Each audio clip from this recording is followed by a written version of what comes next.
there's hundreds of thousands of dairy cattle that are gonna keep doing what they're doing. So which is the lesser of two evils, I guess?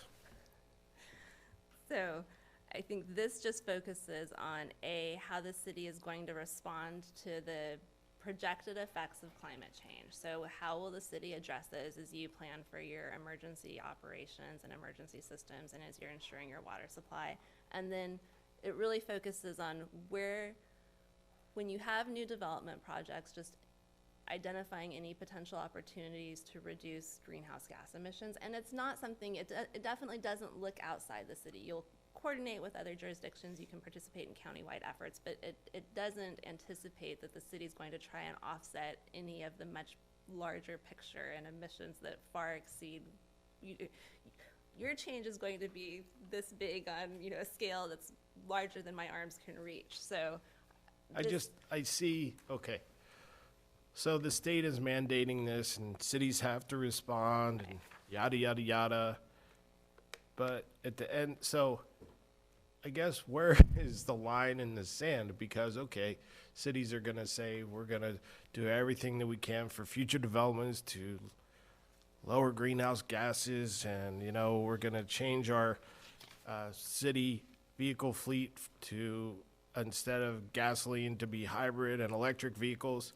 And meanwhile, there's a dairy 3 miles away that has 50,000 cows defecating and causing more greenhouse gas in a week than what the city vehicles would ever do in a calendar year. So where's the line? And one thing we didn't do is we didn't include a specific goal or target to reduce greenhouse gas emissions to. So we addressed planning for climate change and adapting to changing climates and looking for opportunities to reduce emissions, but there's not, some cities have like a specific target where they're going to reach a certain percentage, and they have a really strict review process for all of their development projects. And we didn't establish that type of target, which would be where you would really have to look at that and what's the change that you're going to see locally versus everything that's outside of your control. And I think that's coming. I mean, if they're making us do things like this, 10 years down the line, I'm sure it's coming down that, I'm sure you read that the state of California now will only purchase certain vehicles based off of emission standards. I think Honda and Toyota, and so any automobile manufacturers that exceed the California limits for emissions, the state is now no longer allowed to purchase vehicles from those auto manufacturers. I don't know, I'm starting to sound like a few of our city council members now, but it's like, when is enough enough? Well, I think some of that, particularly what we're talking about here, is in response on that level to the Washington administration's removal of emission standards that California had passed and automakers had met and are exceeding. And you got to wonder what was the impetus behind that mental game to reduce what was already working. And so you've got GM, Toyota, and I forget the third one. I don't know why they were mentioned in California. They're all doing these emission standards. Maybe they were the impetus to push the administration away from emission standards and are being disallowed in California at this point, is my only rationale I can come up with, because these companies have met these emission standards. And I agree with you. 10 years from now, I don't care if you got 10 people in this town, they're going to give you a target that you got to hit. And although you don't have any control outside your city limits, even though there is a sphere of influence, you can't tell farmers that they can't raise cows. I mean, people come to Escalon and say, "Hey, smell our dairy air." It's just that simple. Well, I mean, and I don't know how many times I've barbecued and I make the statement, "Well, I can smell the live ones while I'm cooking the dead ones." It just, I don't know where this fits into a city like Escalon. It just blows my mind. well, I mean, I think that, You want to talk about air quality standards? My 5-year-old son walks outside and he's a air quality standard expert because when they're harvesting almonds, he goes, "Well, dusty day today, Dad." And I'm like, yeah, I mean, where's the line? It's frustrating. Not your fault, Beth. I'm just the bearer of It the news. keeps Beth employed. All right, I'm sorry. So what do we need to, is this a motion we need to? Public hearing. Okay, we shall open up the public hearing. And since there are no public members here, we will close the public hearing. And what we're looking for is just an adoption of the resolution included in the package that recommends to the city council that they amend the general plan to adopt the general plan amendments with the focused updates and the land use and safety elements that address those California government code sections. Reluctantly, I will offer a motion to accept said same and push this off to the city council. Second. We have a Third. motion. A motion and a second. All those in favor, say aye. Aye. All those opposed? Motion passed. Okay. Do we have to do this by individual line item? Yes, so the next item is a resolution recommending to the council that they amend the general plan to adopt the housing element update, including any revisions made in response to the HCD comments and to address the requirements of those government code sections that are listed. And Beth has a presentation. And it will be another quick one. So we already talked about the housing element. State law requires it, and it addresses the city's housing needs, current challenges, and opportunities, and it provides the city with an 8-year, or in this case, a 4-year, but it looks at an 8-year cycle for the city's housing needs, and it's a requirement for various city or various statewide funding programs as well, that you have a certified housing element. And the housing element includes an evaluation of the city's accomplishments under the currently adopted housing element, a needs assessment that looks both at housing conditions and then housing needs based on income levels, renters' tenure, and then also the different special needs groups. It addresses constraints to housing, including governmental constraints that the city has some control over, as well as non-governmental constraints and other constraints outside of the city's control, like state and federal laws. It identifies resources for housing development, primarily various funding programs and assistance programs that are available for development, as well as direct assistance programs for the city's residents. And it provides a housing plan that includes goals, policies, and action items to address and meet the city's housing needs and to address and meet the requirements of state law. So following the commission's workshop, we went through the housing element, we corrected the typographical errors and made the clarifications requested by the commissioners, and we updated the totals for several tables. We also revised Program 4.5 to provide information to developers. So as part of the city's annual outreach for the CDBG and home funds that it receives from the county, we also just included a program, or in that program, to provide information to developers regarding the city's available affordable housing in lieu fees. So just when that notice goes out, just include a line item that says, here's what the city also has available, and if you have any great ideas, now's the time, let us know. And you can continue just to do that to encourage and prompt developers to come up with some ideas and methods to bring to the city to use those funds and encourage them to be creative. And then we also received a comment letter, and it was basically just a marked up draft of the housing element from the San Joaquin County Human Services Agency and their Agency on Aging. And so in response to that, we revised details regarding various assistance programs in Chapter 4, and primarily assistance programs that assist the senior population. And then we provided additional emphasis on meeting seniors' needs in programs 1.2, 1.3, and 4.5. And in addition to just providing some requested edits, the Human Services Agency also just noted that a number of the programs were needed and desired, and just identified their support for the city's approach to addressing senior needs. And then we received the state comments, and they provided those informally. So we had a conference call with the state. They went through all of their revisions, and so we gave them edits. And in response to those edits, the city received the letter. Was that yesterday? from Yes. the state? Yes. So you received a letter from the state letting you know that with these revisions, the state will approve your housing element. So the revisions we made were good. They're happy. Yes, it is nice. Every once in a while, you'll get a comment letter that says, well, it's mostly good, but we still have these issues we want to see addressed. And that was not the case. And you had a wonderful reviewer who went and just kept asking for more information rather than sending a formal letter. So it was very nice. So I'll quickly go through those changes. We basically added some information to address the city's housing conditions, farm worker housing needs. We refined the inventory of housing sites. We removed some of the smaller sites, and we readjusted the inventory so there wasn't a majority of underdeveloped sites to accommodate the city's lower income needs, because if you have more than half of the need met through underdeveloped sites, it increases the burden to demonstrate that those sites are acceptable.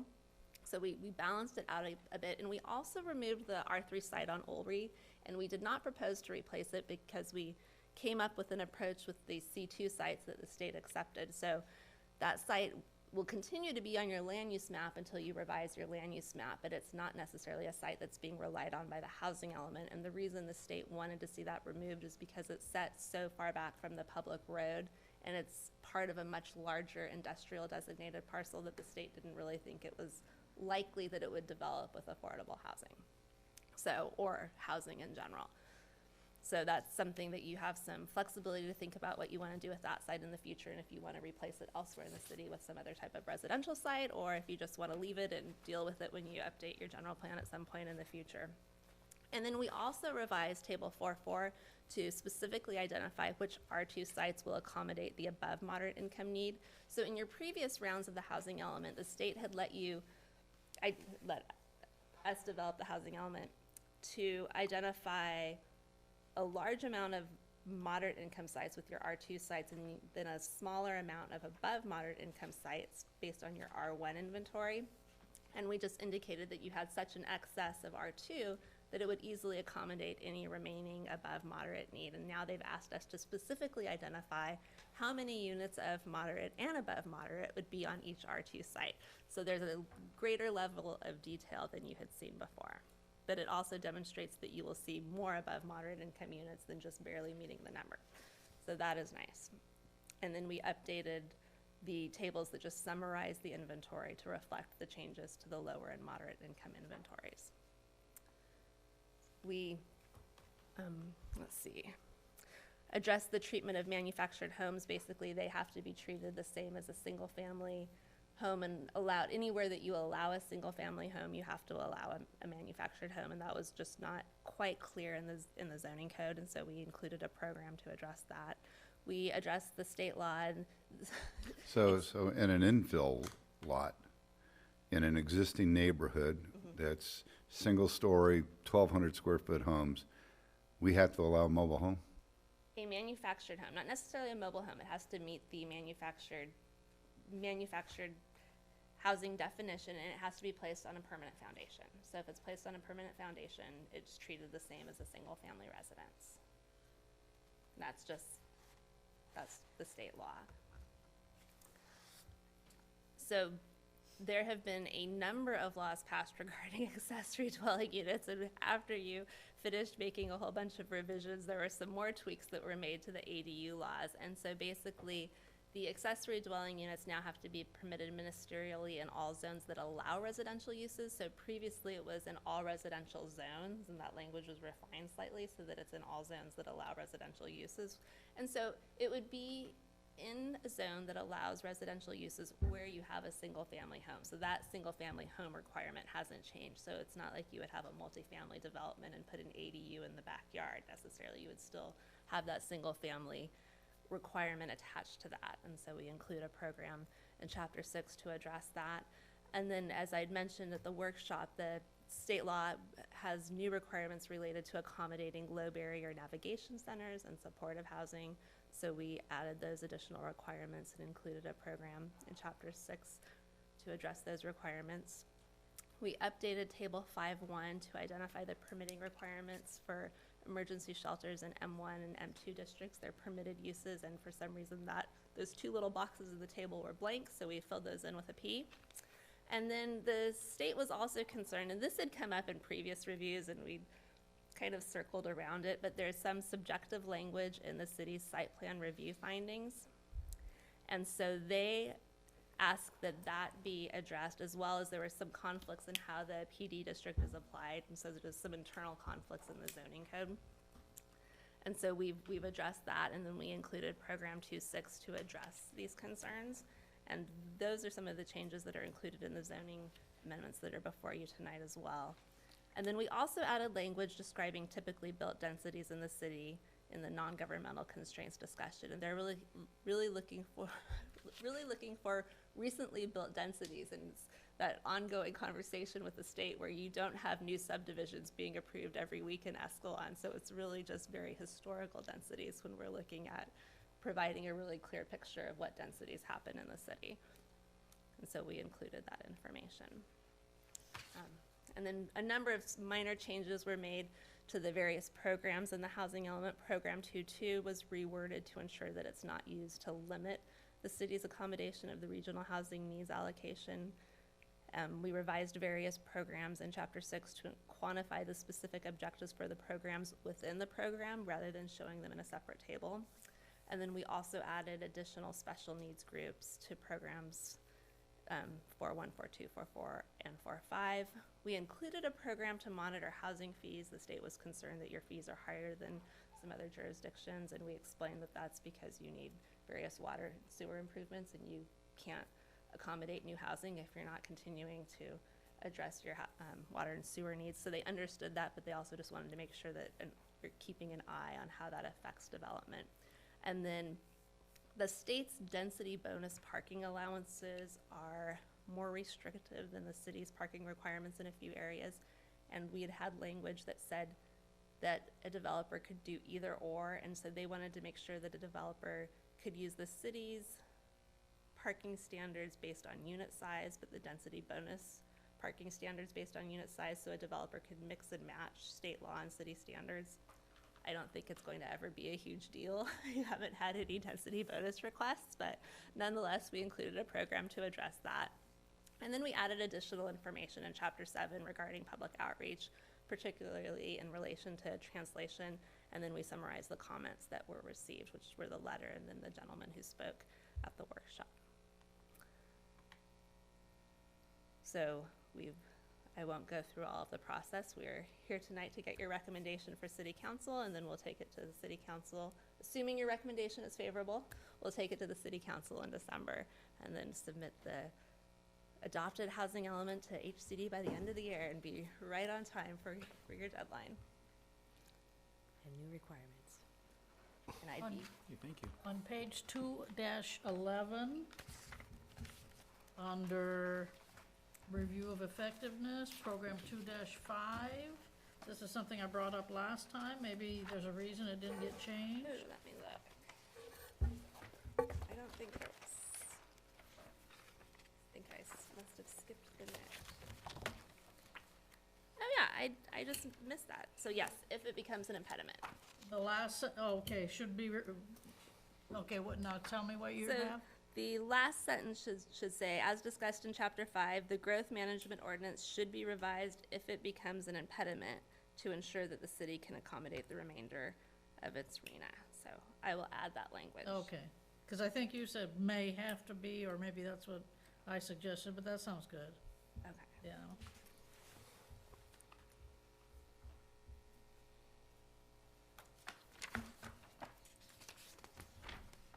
What state agency reviews this, Beth? The State Department of Housing and Community Development. How many employees do they have? Do you know? That I don't know. They manage multiple programs, so in addition to they have the Housing Policy Division, which is the group that reviews housing elements. I'd say maybe 15 to 20 employees. That's just a guess, based on just glancing at their roster. I know in my past working life, I dealt with the Department of Toxic Substance Control, for example, and they would come out and school counties, and the counties would bring in all of the different cities, and they were just dead set on all the hazardous waste manifesting and getting it corrected right. You know, that group was so dysfunctional. They used to review the waste manifest at the prisons. The prisoners would review for completeness. Somewhere along the line, somebody didn't allow that anymore, and all of these manifests ended up in a closet, unreviewed. To this day, I don't know if there's any difference or any changes, but it's just as a previous public servant, to see that kind of degradation of the things that we were requiring and people were, struggling to do in some cases, just an abomination. That's why I ask how many people are actually in here, and if this over time hasn't become just a mental exercise. When you're looking at a town like Escalon, and we have to put this report out every 5 years, but we didn't make it, so it's every 4 years for the next couple of cycles. There's a lot of information here. I kind of snicker at. It's like, that's not going to happen. They're asking for information where we should put not applicable, to be accurate. Right. And so I feel a little, I know we have to adopt this thing, don't get me wrong, but I don't feel like we're putting out a realistic document that means something to us. I'm all for low-income housing. I've said it from the very beginning, and senior housing, and I think the city tries to do that. I know the council has talked about it, but we can't make these property owners do anything. And the moratorium on annexation was because of the treatment plant and so forth. So it's almost like if you tell them what actually is going on here, they wouldn't accept your report.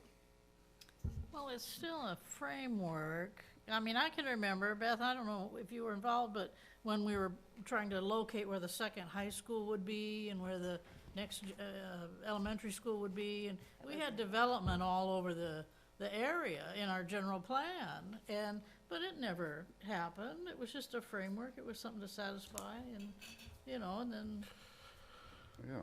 so. But you couldn't come back 4 years later and say, well, that didn't happen, we're taking it out of there, because they wouldn't accept it. They wouldn't allow you to do that. So you're held to this standard that you can't meet, but you're submitting this report, off anyway, so it becomes I'm gonna leave it at that. It's just an exercise. I'll say it again. Enough of me. I'm surprised they get down to the minutia of commenting on your fees, that they're possibly getting too high. Like, that's the best thing they can look at? They look at it Think very closely. That's because that is like right out in front. It's an easy Easy thing to comparison, catch, easy yes. comparison, yeah. Okay, open up for public comment again, and since there is no public here, we'll close the public comments.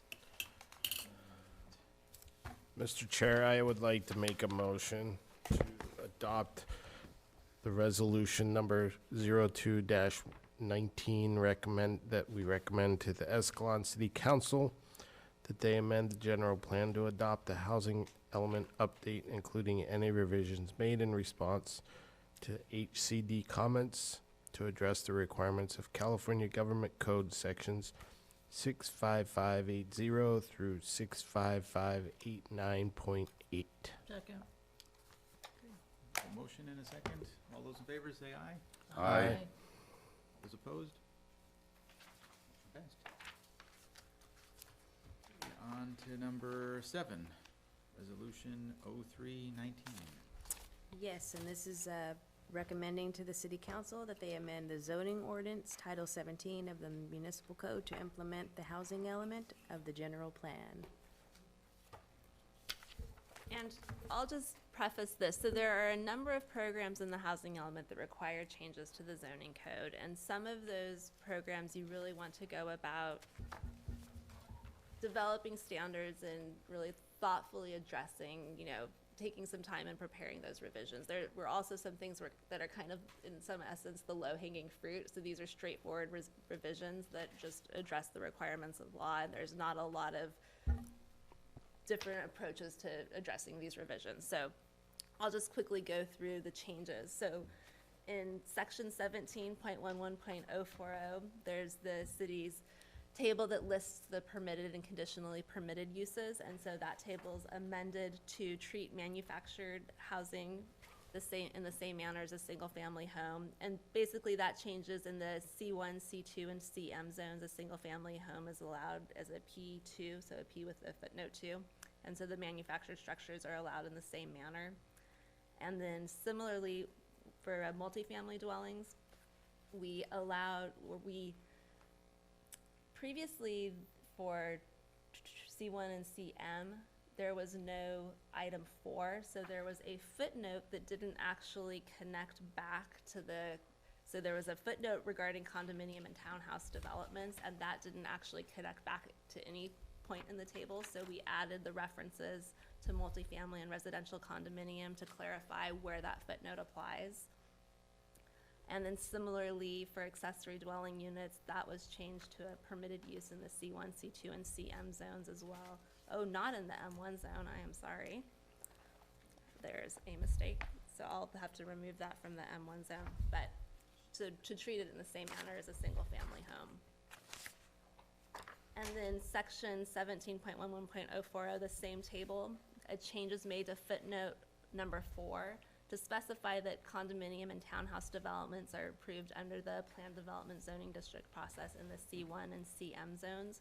So in the R3 zone, a condominium would be approved in the same manner as any other multifamily development, and it's not subject to the PD zoning overlay, but it is subject to the city's precise development plan process, so it would still have to go through that plan review. It just doesn't require a rezone to apply the plan development overlay. So there's the same standards are still held to those types of developments.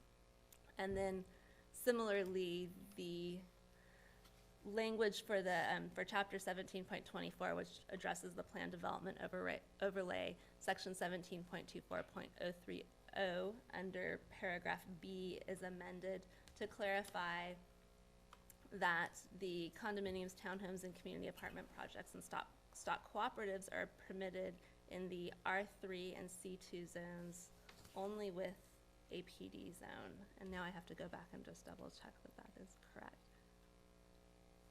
So that should say, I'm sorry, that should be in the C2 and CM zones. So item B should reference the C2 and CM zones and not the R3 zone.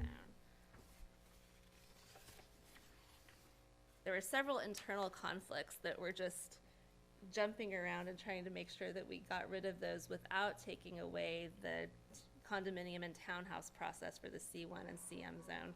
So that would be the change there.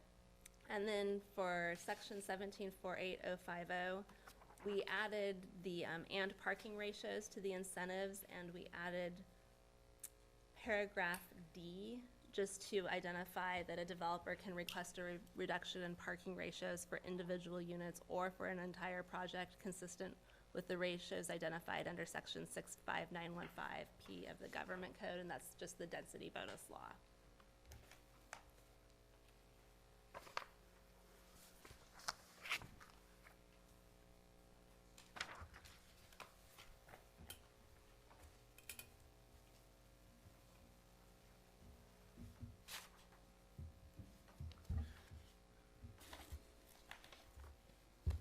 That is was it. huh?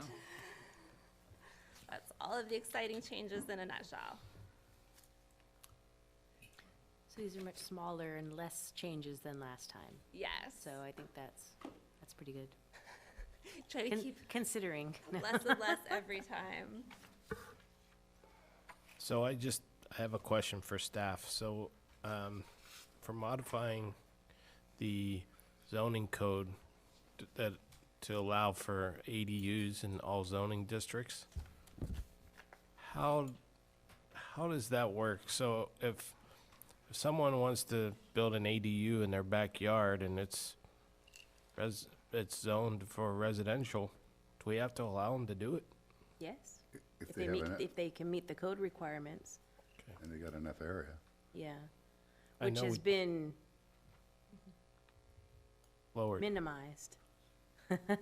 So now, and I mean, hopefully we won't have this problem in Escalon, but now you're gonna have in-law suites popping up everywhere. And correct me if I'm wrong, it's ministerial approval now, we don't see it. Yeah, which not all ADUs, for the most part, we didn't have them going to planning commission before. They were always, We didn't have them.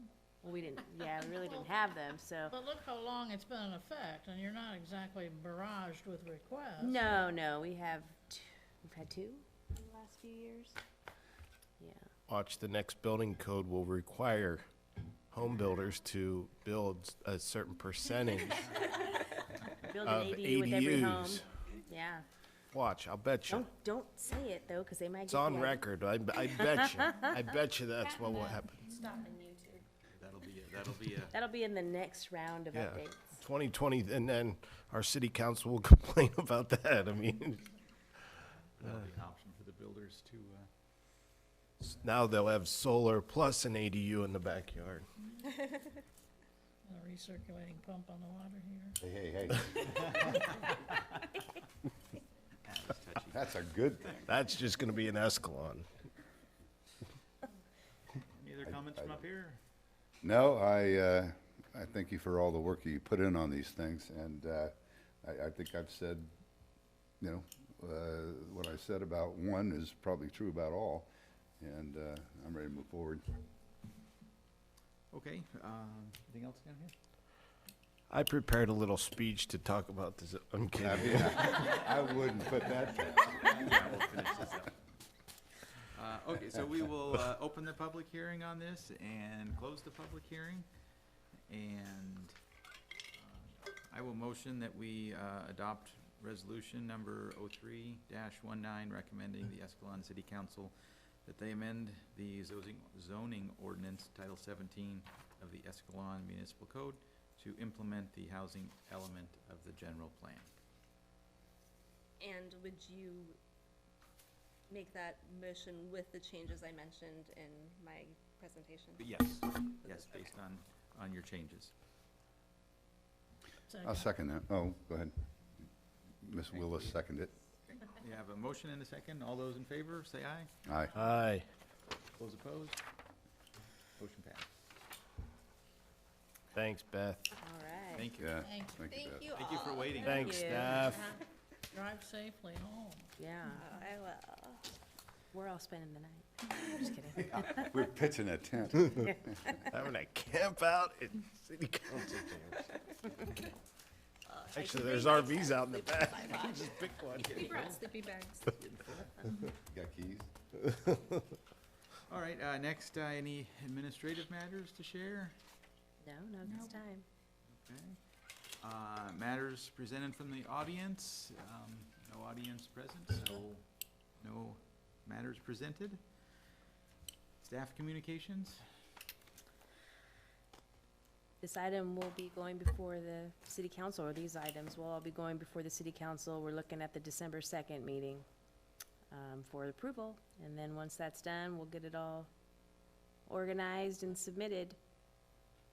And then wait 4 years, 3 years. Will it go back to 5 after that? Or do we have We have another one 4? more cycle of a 4-year, so we'll have to start it in about 3 years, make any updates. And then after that, if we get it in on time, we can fall onto the 8-year cycle.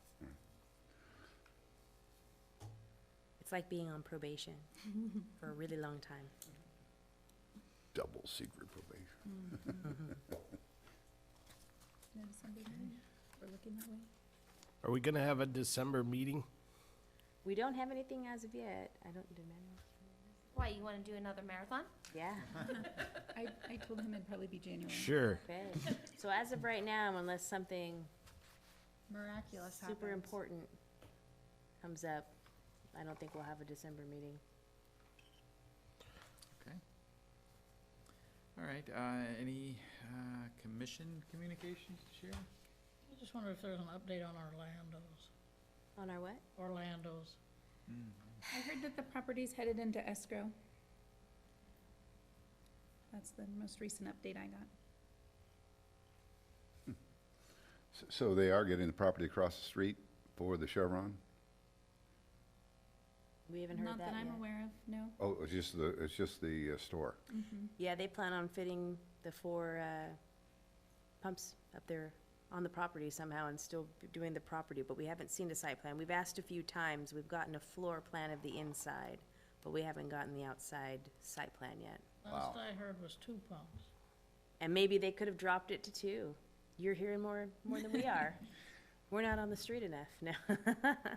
Well, they may have a hard time meeting the parking. They had said that they had it down. Yeah, but you know, we've asked for the site plan too, because we didn't want them to get too far along. Oh, But they haven't, I'm with we you. haven't seen it yet, so. Fix the drainage. And they do know they need to fix the drainage. That was, which they'll be, replacing out that dry well? Yeah, I think Yeah. they had to replace it. Yeah. Mr. Chair, I have a couple items. Okay. First one is I drove past the old boat country today, and the roll-up doors were working, and they were doing TI improvements in there for the motorsports, so I think that ball's rolling. Were they working on the outside? No, only on the inside. And then I also saw people from the Lear Corporations doing something. So that's actually, I saw 2 guys out there working today. Oh, First time in a long time. Seems like every time I go by, there's a change. Well, there were cobwebs starting to appear in the doorways from lack of development, but 2 years. are they gonna finish the roadway next to the sidewalks, anytime soon? Seems like that's a hazard, doesn't need to exist, and pretty simple fix. You're talking about his fencing being out? No, yeah, they moved the fencing now so they could do the, Out to the roadway. They're connecting to the utilities, water main connections. so they haven't done that yet. No. We just did they tapped the water main yesterday? Yesterday. probably have water by 2022. They're paying, right, monthly, $2,500? I just figured it out. I think we've collected about 20,000 from them. Jesus, how do they stay in business? The other item I have, and this is, I'm speaking as a planning commissioner, but just want to give a big shout out to Jenny and to Tammy for the wonderful City of Escalon Appreciation Party, Halloween get-together. It was really a lot of fun. And my wife wasn't really in the mood to go, but after she went, she was like, yeah, I had a good time, so thanks. We really appreciate it. Next year, Cousin Eddie might get a little dressed up for the event. Yeah. And any other staff members that helped with that, it was a good time. And it was definitely appreciated. Sorry that we missed you, Commissioner Sarkozy and Danziger, but maybe next year. That's like this, beyond my bedtime. I did appreciate the invite. It Thank you started very at much. 6. Yeah. It's dark Yeah, there. but you don't want to eat and run. I mean, hey, see you guys. Could have played flip cup, but I don't know. Anyways. And the last item I have, and this is kind of not related to Planning Commission, but some of you know I've been working on resurrecting Cub Scouts in Escalon. So hopefully that will kick off the first of the year. So stay tuned. And apologize to my family that I'll be home at 11 o'clock tonight. Maybe I've really got a list. I wouldn't expect anything less. No, Commissioner got it. No, The list got longer and you heard December is not coming. No. are you? No, I was just my first page. He has a speech ready. Okay, I'm done. You touched on the old boat country there, because I was going to ask about that too. I almost blew it with the variance there with Rosina. And I want to say first, I'm very happy with your compromise suggestion, and that they at least took it. when people come to in front of us, they don't realize what our job is here and what our position is. And you gotta remind yourself, I do, have to remind myself that they don't know that. And I was throwing it out there that you gotta be conciliatory. You gotta be part of the solution. And when I see individuals come through that, you know, want setbacks right to the 0 lot line, and there's no compromise and there's no anything, I just turn off. I really do. If that's your feeling that, you know, it's you alone against the city, well, then live the dream. So I'm glad they did compromise. I don't know that he contacted anybody in the city. I don't know what, if he did, what they would have told him. So we're here having to administer what we have to administer. And, you know, again, I'm glad they forego the flagpole and will actually make a move there. Driving around and looking at them, I saw an even worse scenario at 1321 Fur. That's a real violation. If you go back to the picture, do you have that?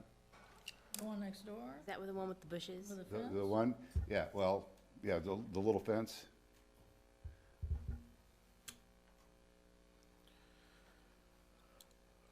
And it's good to have the aerial view.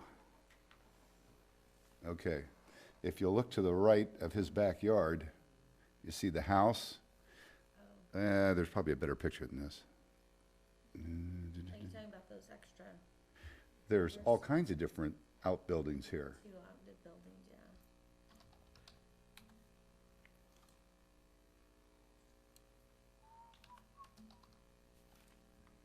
He was excuse the terminology, but he was a piker compared to the guy that's behind him.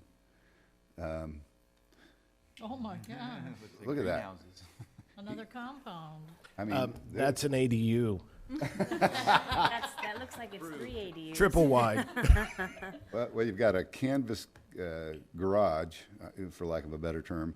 I don't know what that other building is, and then there's another building over here or structure. I don't know what that is, but that made him look pretty simple.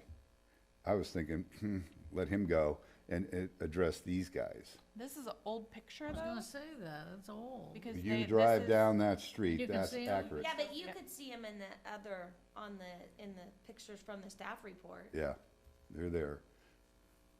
I just told you it's a triple wide ADU. But Oh, there's the old fence. Oh yeah, here's the Yeah, old, that's this the is how old their fence. backyard used to look. That's how it used to look. And there's the tree that, it'd be And that great was if you could get July this. 2012. We don't get updated as much as the Bay Area does.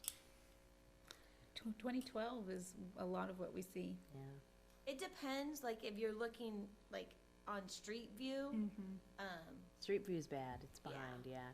Your neighborhood Or is still it- under, like, isn't or- even Yeah, existing. it's it's just lots. neighborhood, Yeah. like, if you're on major streets, or like the major, like Main Street. Yeah, the and big stuff. Henry, those are all more updated, but yeah, when you get into the more interior roads, it's less. Maybe city manager should send a letter to Google, ask them to update it. Do anything. You can issue citations through Google Maps. Yeah, I have to have the contact. Maybe I can hire him as a code This is- enforcement officer. I don't know, this is Yeah. Google. Anyway, that was it for me. no, Nothing for me tonight, so why don't we wrap it up? all right. Hit that gavel. Wrap it Okay, up, I'll take it. So, that will, at 10:56, that will conclude this meeting of the Escalon Planning Commission.